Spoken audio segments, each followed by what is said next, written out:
Hi hello welcome. நான் தான் உங்கள் மோகன்ராம் பேசுகிறேன்.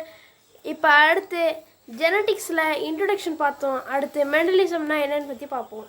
மெண்டலிசம்னா என்னென்னா, the contribution of Mendel to genetics is call Mendelism. அதாவது மெண்டல் ஜெனட்டிக்ஸுக்கு என்ன கான்ட்ரிபியூஷன் பண்ணாரோ அதுதான் மெண்டலிசம் சொல்கிறாங்க. It includes all concepts brought out by Mendel through his original research on plant hybridisation. அதாவது இது எதெல்லாம் உள்ளடக்கினது, மெண்டலிசம் எதெல்லாம் உள்ளடக்கினதுன்னா எல்லா கான்செப்ட்ஸும், எதோட கான்செப்ட்ஸு, எல்லா concepts brought out by Mendel through his original research. அவரால் சொந்தமாக மேற்கொள்ளப்பட்ட ஆய்வினால் கிடைக்கப்பட்ட எல்லா கான்செப்ட்ஸையும் இது உள்ளடக்கி உள்ளது. எது? Mendelism of plant hybridisation on plant அதாவது பிளான்ட்டை வந்து ஹைபிரிடேஷன் பண்ணி பார்த்த ரிசர்ச்சில் கிடைச்ச எல்லா கான்செப்ட்ஸையும் இந்த மெண்டலிசத்துக்குள்ளே அடக்கியிருக்காரு. Mendelian genetic concepts basic to modern genetics. அதாவது மெண்டல் சொன்ன இந்த ஜெனட்டிக் கான்செப்ட்ஸ் தான் இப்போ இருக்க மாடர்ன் ஜெனட்டிக்ஸுக்கு ஒரு அடித்தளமாக அமைஞ்சது. Basic to modern genetics. Therefore Mendel is called father of genetics. இவர் தான் அடிக்கல் நாட்டினதுனால இவருக்கு ஃபாதர் ஆஃப் ஜெனட்டிக்ஸ்னு பேர் வச்சுட்டாங்க. Father of genetics. Who is the father of ஜெனட்டிக்ஸ்னு கேட்டால் ஆன்சர் இஸ் மெண்டல். மெண்டல்னால் நீங்கள் இது பைத்தியம் முடிச்சு நினச்சிடாதீங்க. கிரகோர் ஜோகன் மெண்டலுங்கிறது ஒரு பேர். பாருங்கள், இங்கே கொடுத்துருப்பாங்க. இங்கே புக்கில் கொஞ்சம் கிளாரிட்டியாக இல்லை. உங்கள் புக்கில் பார்த்தா கிரகோர் ஜோகன் மெண்டல் அப்படின்னு இருக்கும். 1822 to 1884 இதுதான் இவரோட காலம். இப்போ இவரை பற்றி பார்க்க போகிறோம். ஃபாதர் ஆஃப் ஜெனட்டிக்ஸுங்கிறாங்களே, இவர் கண்டுபிடிச்சோங்கிறாரு, போனார் வந்தாருங்கிறீங்க. அப்போ என்னென்னலாம் அதுக்குள்ளே அடக்கமாக இருக்கும் அப்படிங்கிறத இப்போ பார்ப்போம். The first geneticist Gregor Johann Mendel. The first geneticist Gregor Johann Mendel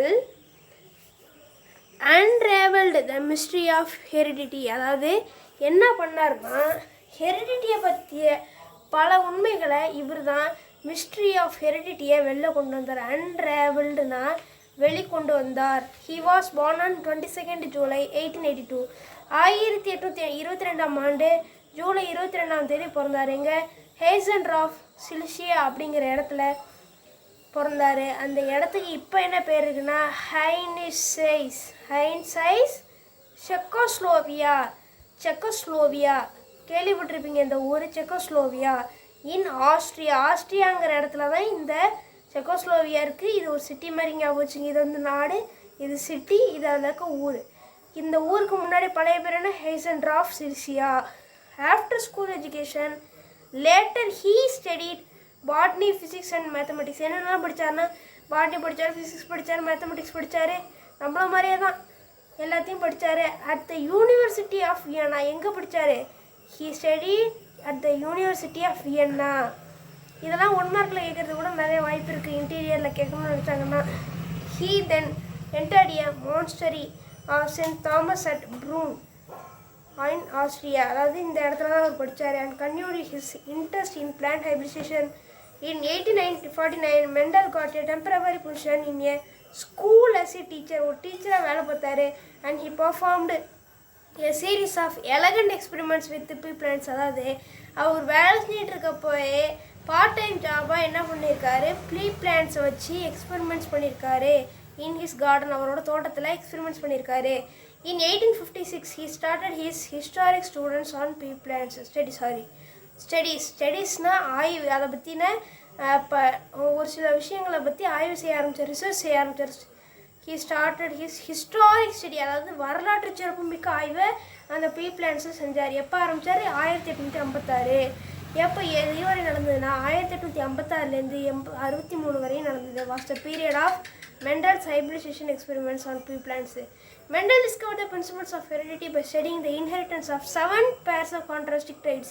இந்த 7 பேர்ஸுங்கிறத நீங்கள் பின்னாடி வர போகிற பக்கங்களில் நிறைய தடவை பிடிக்க வேண்டியதாக இருக்கும். ட்ரைட்ஸ்னால் ஒன்றும் இல்லை, கேரக்டர்ஸ்னால் பண்புகள் of pea plants in his garden. அதாவது ஒரு பீ பிளான்ட் எடுத்துக்கிட்டால், பீ பிளான்ட்னா ஒரு பட்டாணி செடி. அந்த பட்டாணி செடிக்குன்னு 7 சிறப்பு ஒரு பண்புகள் இருக்குது. அந்த 7 பண்புகளை பற்றி தான் இந்த மெண்டல் வந்து அவரோட ஆய்வில் குறிப்பிட்டிருக்காரு. Mendel cross 2 catalogue 24,034 plants through many generations. அதாவது இவர் கிட்டத்தட்ட 24,000 16034 செடிகளை வச்சு ஆராய்ச்சி செஞ்சுருக்காரு த்ரூ மெனி ஜெனரேஷன் பல இது. அதனால தான் இது இவருக்கு 56லேருந்து 63 கிட்டத்தட்ட இதில் ஒரு 4 இதில் ஒரு 3 7 வருஷம் ஆயிருக்கு இந்த 7 கேரக்டர்ஸை பற்றி ஃபுல்லாக அண்டர்ஸ்டாண்ட் பண்ணவே. அடுத்த பக்கத்தில் என்ன கொடுத்துருக்காங்கன்னா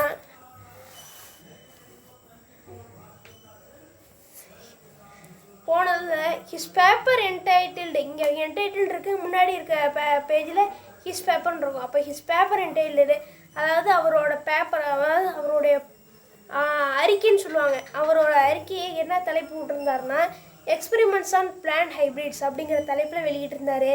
was presented and published in the proceedings of Brunn society of natural history. அதாவது எங்கே பப்ளிஷ் பண்ணார், அதாவது எங்கே இந்த அறிக்கையை தாக்கல் செய்தார்னா the proceedings of Brunn society of natural history in 1866. 63 வரையும் அவர் ரிசர்ச்சில் ஈடுபட்டார். அதை ஒரு அறிக்கையை தயார்படுத்தி வெளியிட்டது பப்ளிஷ் பண்ணது 1866. Mendel was the first systematic researcher in the field of genetics. அதாவது ஒரு எக்ஸ்பெரிமெண்ட்ரி மூலமாக ஃபஸ்ட்டு சிஸ்டமேட்டிக் ரிசர்ச்சருங்கிறது ஃபீல்ட் ஆஃப் ஜெனடிக்ஸுங்கிறது மெண்டல் தான், வேறு யாரும் கிடையாது. இது ஒரு முக்கியமான 3 மார்க்கில் வரும், இல்லை ஒரு 5 மார்க்கில் கூட கேட்கலாம், ஈஸியாக கேட்கணும்னு நினச்சா. ஒன்றும் இல்லைங்க, மெண்டல் வாஸ் சக்ஸஸ்ஃபுல் பிகாஸ், அதாவது ஏன் மெண்டல் இவ்வளோ சக்ஸஸ்ஃபுல்லாக இருக்கிறதுக்கு காரணம், அவர் ஃபாதர் ஆஃப் ஜெனடிக்ஸாக மாறினதுக்கு காரணம் என்னென்னா அவர் என்னென்ன நேக்கான யுக்திகள்லாம் பயன்படுத்துகிறாருன்னா அப்ளைட் மேத்தமெட்டிக்ஸ், அதாவது மேக்ஸ் யூஸ் பண்ணார், statistical methods to biology and laws of probability. Probability 10th ஸ்டாண்டர்டில் படிச்சிருப்பீங்கள்ல, இது what is the probability of tossing a coin, heads கிடைக்குமா டெய்ல்ஸ் கிடைக்குமா, அந்த ப்ராபபிலிட்டி யூஸ் பண்ணியிருக்காரு டு ஹிஸ் ப்ரீடிங் எக்ஸ்பெரிமெண்ட்ஸ். இப்போ 2 செடியை நம்ம என்ன பண்ணணும்னா ஒரு கிராஸ் பண்ண, அதாவது செல்ஃப் பாலினேஷன் பண்ணாங்கன்னா என்ன கிடைக்கும் அப்படிங்கிறது தான் ப்ரீடிங் எக்ஸ்பெரிமெண்ட்டு. அதில் எதெல்லாம் யூஸ் பண்ணியிருக்காரு, மேக்ஸ் யூஸ் பண்ணியிருக்காரு, அதாவது மேக்ஸ்னால் லாஸ் ஆஃப் ப்ராபபிலிட்டி. ஸ்டாட்டிஸ்டிக்கல் மெத்தட்ஸ்னால் அதை ஒவ்வொன்றையும் எழுதி வச்சுக்கிறாரு ஸ்டாட்டிஸ்டிக்ஸாக, இதோட இதை கம்பைன் பண்ணால் இது கிடைக்கிது அப்படிங்கிற மாதிரி. அடுத்து he followed scientific methods and kept accurate and detailed records. அதாவது இவர் சயின்டிஃபிக் மெத்தட்ஸை யூஸ் பண்ணி அக்யூரேட் மற்றும் டீட்டெயில்டு ரெக்கார்ட்ஸை சேர்த்துக்கிட்டாரு. எதை பற்றி that include quantitative data of the outcome of his crosses. முன்னாடி பார்த்தோம்னா 24,034 செடி அப்படின்னு, அப்போ இத்தனை செடியை அவர் எழுதி வச்சுருக்காரு பாரு அப்படின்னு நீங்கள் நினைப்பீங்கள்ல. அது எதனாலனா இவர் சயின்டிஃபிக் மெத்தட்ஸை யூஸ் பண்ணி அந்த டேட்டாவெல்லாம் சேவ் பண்ண, டீட்டெயில்டு ரெக்கார்ட்ஸை சேவ் பண்ணதுனால தான். இதனால தான் நமக்கு தெரிஞ்சிருக்கு 24,034 செடிகள் அவர் யூஸ் பண்ணியிருக்காருன்னு. His experiments were carefully planned and he use large samples. அதிகமாக சாம்பிள்ஸ்னால் ஒன்றும் இல்லை, அதிக செடிகளை பயன்படுத்தி இந்த எக்ஸ்பெரிமெண்ட்டை கேர்ஃபுல்லாக பிளான் பண்ணி செஞ்சுருக்காரு. The pairs of contrasting characters which were controlled by factor were present on separate chromosomes. இது எல்லாமே ஜீன்ஸ், இது ஜீன்ஸுங்கிறது அப்போக்கே அவருக்கு தெரியல. அதனால் அவர் என்ன சொன்னார்னா இந்த பேர்ஸ் ஆஃப் கான்ட்ராஸ்டிங் கேரக்டர்ஸ்லாம், அதாவது இந்த 7 வகையான பண்புகளை யார் கட்டுப்படுத்துகிறான்னா ஒரு ஃபேக்டர் கட்டுப்படுத்துது அப்படின்னு சொல்லியிருந்தார். ஃபேக்டர்னால் ஒரு காரணி கட்டுப்படுத்துது, இதெல்லாம் செயல்படுத்துறதுக்கு காரணி ஒரு காரணி தான் கட்டுப்படுத்துதுன்னு சொல்லியிருந்தாங்க. லேட்டராக தான் ஜீன்ஸுங்கிற வார்த்தையை கொண்டு வந்தாங்க. வேர் ப்ரெசன்ட் ஆன் செப்பரேட் குரோமோசோம்ஸ். இந்த பண்புகள் எல்லாமே ஒரே குரோமோசோமில் கிடையாது, வேறு வேறு குரோமோசோமில் இருக்குது. The parents selected by Mendel were pure breed lines. அதாவது பியூர் பிரீட் லைன்ஸ் அப்படின்னா என்னன்னு தெரிஞ்சுக்கிறதுக்கு the purity was tested by self crossing the progeny for many generations. இந்த பியூர் ப்ரீடுங்கிற லைன்ஸை இதை நீங்கள் அண்டர்லைன் பண்ணி வச்சுங்க. இதை நான் பின்னாடி ஒரு டெஃபினேஷன் சொல்கிறேன், அதை நீங்கள் நோட் பண்ணிங்க, மறந்துடாதீங்க. Pure breed lines. Mendel's experimental system. என்னது Mendel's experimental system. The garden pea, அதாவது என்ன யூஸ் பண்ணியிருக்காரு, கார்டன் பி யூஸ் பண்ணியிருக்காரு.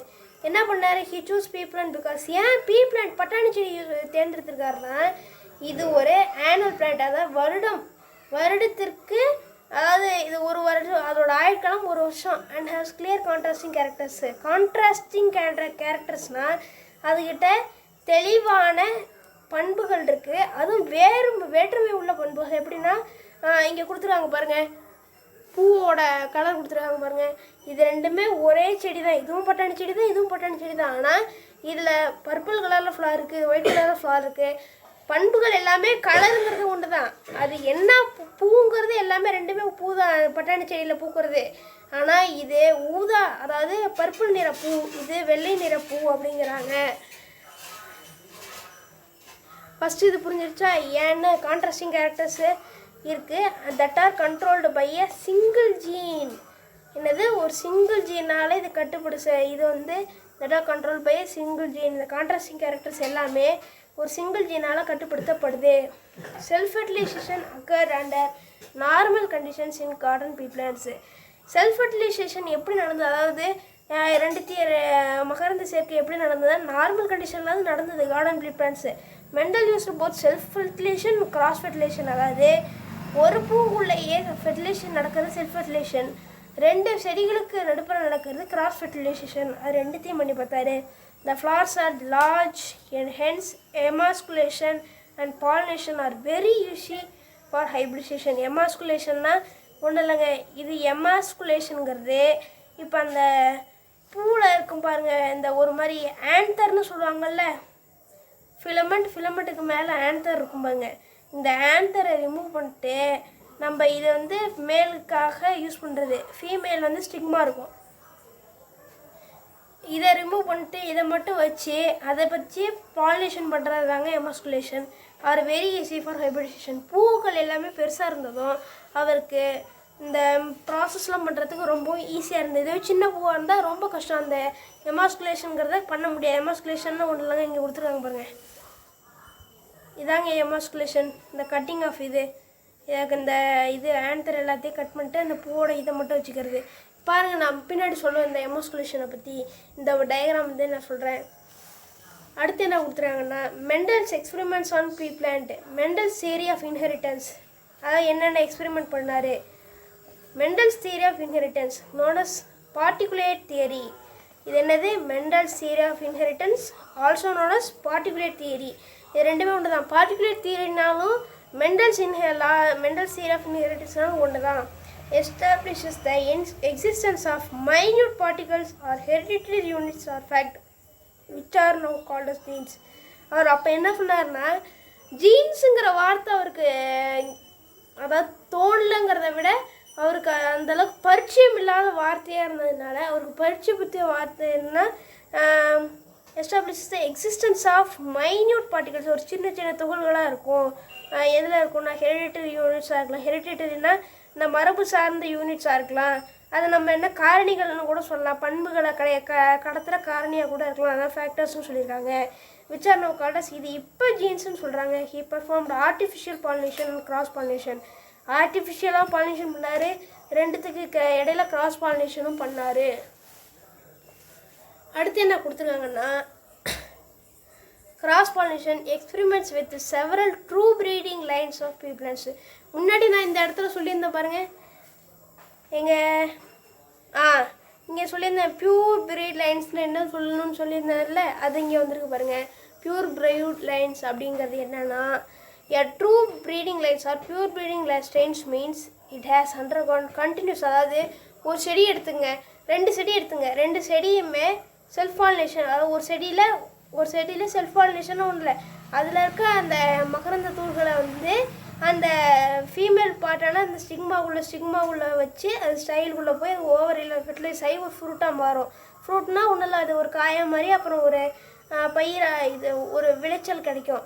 அது பேர் தான் செல்ஃப் பாலினேஷன். அப்படி self pollination means it has undergone continuous self pollination பண்ணி ஹேவிங் ஸ்டேபிள் ட்ரைட் இன்ஹெரிட்டன்ஸு. எத்தனை தடவை செல்ஃப் பாலினேஷன் பண்ணாலும் ஒரே மாதிரி பண்புகளை வெளியேற்றுறதுனால இது ட்ரூ ப்ரீடிங் லைன்ஸ்னு சொல்கிறாங்க, அல்லது பியூர் ப்ரீடிங் செயின்ஸ்னு சொல்கிறாங்க. ஃப்ரம் பேரண்ட் ஆஃப்ஸ்ப்ரிங், பேரண்ட்ஸ்டேருந்து ஆஃப்ஸ்ப்ரிங்னா ஒன்றும் இல்லைங்க, சந்ததியினர், அவங்களோட வம்சாவளிக்கு வந்து பெற்றவங்கள்டேருந்து பிள்ளைங்களுக்கு ஒரே மாதிரி பண்புகள் கடத்துனதுன்னா அது true breeding lines. Matings within pure breeding lines produce offsprings having specific parental traits. அதாவது இதே மாதிரி இப்போ இந்த செடியை வந்து பல தடவை செல்ஃப் பாலினேஷன் பண்ணாலும் இதே மாதிரி தான் கிடைக்கிது. அதே மாதிரி இன்னொரு செடியை ஒரே மாதிரி பாலினேஷன் பண்ணாலும் இதே தான் கிடைக்கிது. அப்போ இது ரெண்டுத்தையும் நம்ம என்ன பண்ணுறோன்னா மேட்டிங் பண்ணுறோம். மேட்டிங்னா ஒன்றும் இல்லை, ரெண்டுத்தையும் வந்து சேர்க்கையில் ஈடுபடுது, அதாவது ஏசெக்ஷுவல் ரீப்ரொடக்ஷனில் ஈடுபடுது. அப்படி அந்த ஏசெக்ஷுவலுங்கிற இது ரெண்டுக்கு பாலினேஷன், இது ரெண்டுத்துக்கு நடுப்புற பாலினேஷன் நடக்கும்போது, அதாவது இங்கே ஒரு பூ இருக்குது, ஒரு பூன்னு வச்சுங்க. இது ஒரு பூ இருக்குது, இப்படி ஒரு பூ இருக்குன்னு வச்சுங்க. டயக்ராம்லாம் அந்தளவுக்கு நல்லா இருக்காதுங்க. 2 பூ இருக்குது. இந்த 2 பூ, இது ஒரு பியூர் ப்ரீட் லைன், இது ஒரு ப்ரூ ப்ரீடிங் லைன். அப்போ இது ரெண்டுத்துக்கும் நடப்புற மேட்டிங்கில் என்ன கிடைக்கிதுன்னா, இது ஒரு ஸ்ட்ராங்கான பர்சன் வச்சுங்க, இது ஒரு ஸ்ட்ராங்கான பர்சன், இது 2 பேர் சேர்ந்தால் சூப்பர் ஸ்ட்ராங் பர்சன் கிடப்பாங்க. அந்த மாதிரி specific parental traits consist of constant in inheritance. இவங்களும் கான்ஸ்டண்ட்டாக இருந்தாங்க, இவங்களும் கான்ஸ்டண்ட்டாக இருந்தாங்க. அப்போ இவங்க 2 பேர் சேர்ந்தால் சூப்பர் கான்ஸ்டண்ட்டாக இருப்பாங்க. அதாவது எப்பயுமே எந்த சூழ்நிலையிலையும் மாறாதவங்க, அவங்களோட பண்புகளை மாற்றாதவங்களாக இருப்பாங்க. And expression for many generation. எக்ஸ்பிரஷன்னா ஒன்றும் இல்லைங்க, அவங்களோட பண்புகளை வெளிக்கொண்டு வரது expression for many generations. Pure breed line refers to homozygosity only. ஹோமோசைக்கஸ்னால் ஹோமோனா சிங்கிள் ட்ரைட், அதாவது ஹோமோசைக்கஸ்னால் சிங்கிள் ட்ரைட்டை இது எக்ஸிபிட் பண்ணுறது ஹோமோசைக்கஸ். ஹோமோசைகோசிட்டினா அதாவது ஒரே விதமான பண்புகளை வெளியேற்றும் தன்மை தான் ஹோமோசைகோசிட்டி. அப்போ பியூர் பிரீட் லைன்ஸ் எப்பயுமே ஒரே மாதிரி தான் இருக்கணும், சரியா? யார் என்ன பண்ணாலும் மாறவே மாறாது. எத்தனை தடவை அவங்கள செல்ஃப் பாலினேஷன் பண்ணாலும் மாற மாட்டாங்க. அதே மாதிரி 2 செல்ஃப் பாலினேஷன் பண்ணக்கூடிய 2 பியூர் பிரீட் லைன்ஸை மெயின்டைன் பண்ணாலும் அவங்க 2 பேரும் எப்படி கிடைப்பாங்க? டபுள் ஸ்ட்ராங்காக கிடச்சி அவங்களுக்கு ஹோமோசைகோசிட்டினா ஒரே மாதிரி தன்மை தான் கிடைக்கும். Fusion of male and female gametes produced by the same individual. அதாவது 2மே ஒரே இண்டிவிஜுவலால், இப்போ மேல் இண்டிவிஜுவல் என்ன பண்ணியிருப்பாங்க, அந்த மகரந்த தூள்கள் ப்ரொடியூஸ் பண்ணியிருப்பாங்க. ஃபீமேல் என்ன பண்ணியிருப்பாங்க, அது ஸ்டிக்மா இருக்கும். அப்போ இவங்க 2 பேர் சேர்ந்து ஒரு இண்டிவிஜுவல் உருவானா அதுதாங்க இந்த fusion of male and female. Individual pollen and egg. அதாவது போலன் கிரெயின்ஸுங்கிறது இங்கே மேல் ப்ரொடியூஸ் பண்ணுவாங்க, எக்குங்கிறது ஃபீமேல். அதாவது இந்த ஓவரிக்குள்ளே ஸ்டிக்மா கீழே போனீங்கன்னா ஒரு பார்ட் இருக்கும், ஓவரி இருக்கும், அதுக்குள்ளே ஓவியல் இருக்கும், இதுதாங்க எக்கு, அதுக்குள்ளே எக்ஸ் இருக்கும். அடுத்து என்ன கொடுத்துருக்காங்கன்னா, இந்த டயக்ராம் நல்லா கிளியராக பார்த்துங்க. இதில் தான் இவ்வளோ கதையை சொல்கிறதுக்கு.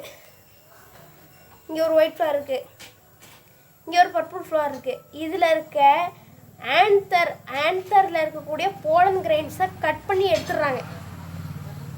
என்ன பண்ணிடுறாங்க? கட் பண்ணி எடுத்துடுறாங்க. அதுக்கு பதிலாக இந்த போலன் கிரெயின்ஸுக்கு பதிலாக இங்கே ஒயிட் ஃப்ளவரில் இருக்குது பாருங்கள் போலன் கிரெயின்ஸு, அதை ப்ரெஷ்ஷால் நல்லா இப்படி தேய்ச்சி விட்டு, அது இப்போ தேனிலாம் பார்த்திங்கன்னா மேலே முடியாக இருக்கும், அதில் போய் தேனீக்கள் மகரந்த சேர்க்கைக்கு மிகவும் உதவுகின்றது. எப்படி அப்படின்னா, அது மகரந்த சேர்க்கை நடக்கிறதுக்கு எப்படி உதவுதுன்னா, தேனை குடிக்க போகிறப்ப அது மேலே இருக்க பிரிசில்ஸில், அதாவது முடியில் போய் அந்த போலன் கிரெயின்ஸ் ஒட்டிக்கும். அப்படி ஒட்டிக்கிறது மூலமாக இன்னொரு பூக்கு போகிறப்ப அது மகரந்த சேர்க்கை ஆட்டோமேட்டிக்காக, அதாவது அது மூலமாக நடத்துகிறதுனால தான் அது ஒரு தேனி மகரந்த சேர்க்கை நடக்கிறதுக்கு ரொம்ப உதவுது.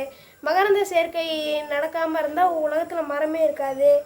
மரம் இருக்கிறதுக்கு, உலகத்தில் மரம் இருக்கிறதுக்கு தேனி ரொம்ப ஹெல்ப் பண்ணுது அப்படின்னு சொல்கிறாங்க. அதே மாதிரி தான் இந்த ப்ரஷ்ஷு அந்த தேனியோட வேலையை செய்யுது. இங்கே இருக்க போலன் கிரெயின்ஸை இங்கே கடத்தி இங்கே இருக்க ஸ்டிக்மாவில் இது போய் ஒட்ட செய்யுது. அப்படி ஒட்ட செய்கிறது மூலமாக என்ன கிடைக்கிதுன்னா, இந்த பூ என்னாகுது, கிராஸ் பாலினேஷன் ஆகுது. என்ன ஆகுது? கிராஸ் பாலினேஷன் ஆகுது. அப்படி ஆகிறப்ப என்ன கிடைக்கிதுன்னா, பர்பிள் ஃப்ளவர் காய் பிடிக்குது. காய் பிடிக்கிறப்ப என்ன கிடைக்கும்? சீட்ஸ் கிடைக்கும். அப்படி கிடைக்கிற சீட்ஸ் எல்லாமே போலன் கிரெயின்ஸ். இதில் நல்லா ரொம்ப வேர்ட்ஸ்லாம் ரொம்ப ஸ்மாலாக கொடுத்துருப்பாங்க. நான் உங்களுக்காக என்ன பண்ணுறேன், லைட்டாக அந்த வேர்ட்ஸை ஜூமிங் பண்ணி காட்டுறேன். என்ன பண்ணுறேன், ஜூமின் பண்ணி காட்டுறேன் பாருங்கள். தெரியுதா? நல்லா டயக்ராம் கிளியராக தெரியுதா? நான் கிளியராக தெரியுதுங்கிறத நம்புகிறேன். Pollen of white flower is taken and transferred to pistil of purple flower. பிஸ்டில்லாம் ஒன்றும் இல்லைங்க, அந்த ஸ்டிக்மா சொன்னாங்களே அதுதாங்க இந்த பிஸ்டின்னுக்கிறாங்க. இது இன்னொரு டேர்ம் சொல்கிறாங்க. இப்போ எப்படி பெட்டலில் பெட்டல் செப்பல்ங்கிறோம், அதே மாதிரி இது கேலிக்ஸ் கொரோலா அப்படின்னு கூட சொல்லலாம். நான் 10th ஸ்டாண்டர்டில் எப்படி படித்தேன்னா, 10ங்கிறேன் அப்படி கூட வச்சுக்கலாம். நான் 9th ஸ்டாண்டர்டில் இது பெட்டல் கீழே செப்பல் அப்படின்னாங்க. அப்புறம் 10th வந்ததுக்கப்புறம் இது கொரோலா, இது கேலிக்ஸ் அப்படின்னாங்க. அது எல்லாமே ஒன்று தாங்க. பிஸ்டில்னாலும் அதே மாதிரி தான், ஸ்டிக்மாங்கிறது தான் பிஸ்டில் ஒரே பார்ட்டாக சேர்த்துடுறாங்க. The fertilized pistil gets mature and become spots. ஸ்பாட்ஸ்னால் ஒன்றும் இல்லைங்க, காய் பிடிக்குது. இந்த மாதிரி காய் பிடிக்குது. Seeds in each pod are really to be planted. இந்த சீட்ஸ் எல்லாத்தையுமே பிளான் பண்ணுறாங்க. பிளான் பண்ண கிடைக்கிறப்ப ஆல் ஆஸ்பிரிங்ஸ் ஆர் பர்பிள். எல்லாமே பர்பிளாக கிடைக்கிது. எப்படி? இதில் இதுக்கும் பங்கு இருக்குது, இதுக்கும் பங்கு இருக்குது. அப்போ என்ன கிடைக்கணும்? ஒன்று இதில் பாதி, இதில் பாதி கிடைக்கணும். இல்லை இது ரெண்டுத்தையும் கலந்த கலராக கிடைக்கும். என்ன இப்படி வருது அப்படின்னு நினைக்காதீங்க. இது டாமினன்ட். என்னது? டாமினண்ட்டாக இருக்கிறதுனால தான் இது எல்லாமே இங்கே கிடைக்கிது. அப்போ ஆல் ஆஃப்ஸ்ப்ரிங்ஸ் ஆர் பர்பிள். இதுலேருந்து என்ன தெரியுது? எல்லா ஆஃப்ஸ்ப்ரிங்ஸும் பர்பிள்னு தெரியுது. பாருங்கள். அடுத்து என்ன கொடுத்துருக்காங்கன்னா steps in cross pollination of pea flowers. என்னென்ன ஸ்டெப்ஸ் நடந்திருக்கோ அதெல்லாம் இங்கே கொடுத்துருக்காங்க, மேலே கொடுத்துருக்காங்க. அடுத்து என்ன பண்ணியிருக்காங்க? derived from the same plant is known as self pollination. இங்கே கொடுத்துருக்காங்க பாருங்கள். X plants by same individual இதெல்லாம் மேலே கொடுத்துருக்காங்க. Self pollination takes place in Mendel peas. இதில் செல்ஃப் பாலினேஷனும் நடக்குது, கிராஸ் பாலினேஷனும் நடக்குது. செல்ஃப்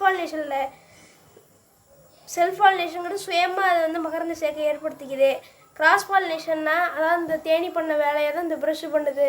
அதுதான் cross pollination. The experiment can remove the anthers. Anther remove பண்ணுறது தான் எமாஸ்குலேஷன். நான் சொல்லணும்னு சொல்லியிருந்தேன்ல, இங்கே மெண்டலிஸ்ட் எக்ஸ்பெரிமெண்டல் சிஸ்டம் அதில் கூட நான் சொல்லணும்னு சொல்லியிருந்தேனே. இந்த எமாஸ்குலேஷனுங்கிற வேர்டு ஏன் சொல்லலை அப்படிங்கிறது அதுக்கு இங்கே பாருங்கள், ப்ரீஃபான ஒரு எக்ஸ்ப்ளனேஷன் கொடுத்துருக்காங்க. எமாஸ்குலேஷன்னா என்ன அப்படிங்கிறத பற்றி. எமாஸ்குலேஷன்னா ஒன்றும் இல்லைங்க. The experiment can remove the anthers. Removing of anthers is called emasculation. Before fertilization and transfer emasculation பண்ணிட்டு பிஃபோர் ஃபெர்டிலைசேஷன் அதாவது ரெண்டுத்துக்கும் நடப்ப ஃபெர்டிலைசேஷன் நடக்கிறதுக்கு முன்னாடி ஆன்தர் ரிமூவ் பண்ணிடுறாங்க. Transfer of pollen grains from another variety of, அதாவது இன்னொரு variety from another variety of pea to the stigma of flowers where the anthers are removed. அதில் என்ன பண்ணிட்டாங்க? அதில் ஸ்டிக்மாவை ரிமூவ் பண்ணிட்டு ஆன்தர் மட்டும் இருக்குது. அப்போ இதுக்கு கிராஸ் பாலினேஷன் நடக்குது. அப்படி நடக்கிறப்ப என்ன கிடைக்கிதுன்னா, this results in the cross fertilization which leads to the creation of hybrid varieties. இது மூலமாக தாங்க நமக்கு என்ன கிடைக்கிது? ஹைப்ரிட் வெரைட்டி கிடைக்கிது வித் டிஃப்ரெண்ட் ட்ரைட்ஸ்னால் ஒன்றும் இல்லை, different characters. Mendel's work on the study of the pattern of inheritance and principles of ராஸ் formulated now constitute the Mendelian genetics. Mendelian ஜெனடிக்ஸை இது தாங்க கான்ஸ்டியூட் பண்ணுது. புரிஞ்சுதா? இப்போ நம்ம எது வரையும் பார்த்துருக்கோம் நல்லா பாருங்கள். மெண்டலிசம்னா என்னென்னு பார்த்தோம். அதுக்கப்புறம் நம்ம என்ன பார்த்தோம்? மெண்டல் எதனால் இவ்வளோ சக்ஸஸ்ஃபுல்லாக இருந்தார்? மெண்டல் வாஸ் சக்ஸஸ்ஃபுல் பிகாஸ் அதை பார்த்தோம். அதுக்கப்புறம் என்ன பார்த்தோம்? மெண்டல்ஸ் எக்ஸ்பெரிமெண்டல் சிஸ்டம், அது எப்படி எதனால் பீஸ் யூஸ் பண்ணார், அதுக்கான காரணங்கள் என்ன. அதுக்கப்புறம் என்ன பண்ணார்? Mendel's experiments on pea plant, அது எப்படி செஞ்சார், என்னென்ன ப்ராசஸ் எல்லாம் இருந்தது, அந்த டயக்ராம் வச்சு நம்ம எக்ஸ்ப்ளனேஷன் பார்த்தோம். அதுக்கப்புறம் என்ன கிடச்சிது? இது எமாஸ்குலேஷன்னா என்னென்னு பார்த்தோம். இது தாங்க நம்ம இன்றைக்கி பார்த்தது. ஓகே, நம்ம சேனலை லைக் பண்ணுங்கள், ஷேர் பண்ணுங்கள், சப்ஸ்கிரைப் பண்ணுங்கள். நீங்கள் சப்ஸ்கிரிப்ஷன் பண்ணுறத வச்சு தான் நான் உங்களுக்கு அடுத்தடுத்த வீடியோ போட முடியும். ஓகே ஃப்ரெண்ட்ஸ், நான் பேலன்ஸ் இருக்க கான்செப்ட்ஸ் எல்லாத்தையுமே நான் அடுத்த வீடியோவில் போடுறேன். இப்போ டைம் ஆகிடுச்சு, ஆனால் உங்களுக்கு கிளியராக புரிஞ்சிருக்குங்கிறத நான் நம்புகிறேன். ஓகே, பாய். என் சேனலை சப்ஸ்கிரைப் பண்ணுங்கள். பாய்.